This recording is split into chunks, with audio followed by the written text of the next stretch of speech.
افلام الحمايه الاصلي بتبوظ؟ فيلم الحماية مش بيبوظ. اكيد مش بيبوظ. تي بي يو مش بيبوظ. انا سمعت معلومه جديده اللي فيلم الحمايه مش بيبوظ. افلام الحماية الاصلي مش بتبوظ. افلام الحماية تي بي يو مش بتبوظ. ده بجد؟ اكيد انا بهزر يعني. هو في حاجة في الدنيا مش بتبوظ؟ انت كإنسان عندك كام سنة؟ انا 23 سنه. حلو. لما هيبقى عندك 60 سنة هيبقى شكلك عامل ازاي؟ اكيد بص وعجوز.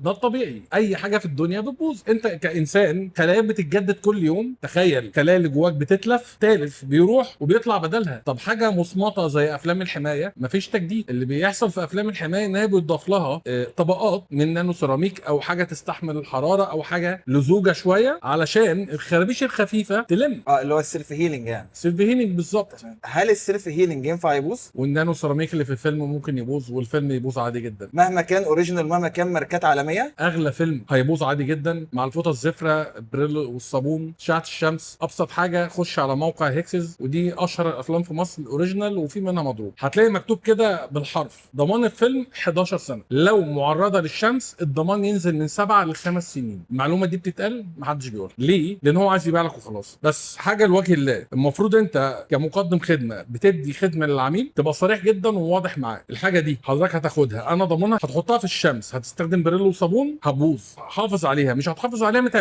ما تعملهاش عشان انت هتبوظ العربيه وبسوء فهم هتدعي عليا. هو طبعا دعوتك مش هتقبل لان انت اللي بوظت بنفسك. وحضرتك متاكد من الكلام ده؟ وانت بتعمل كده ليه؟ مش عارف.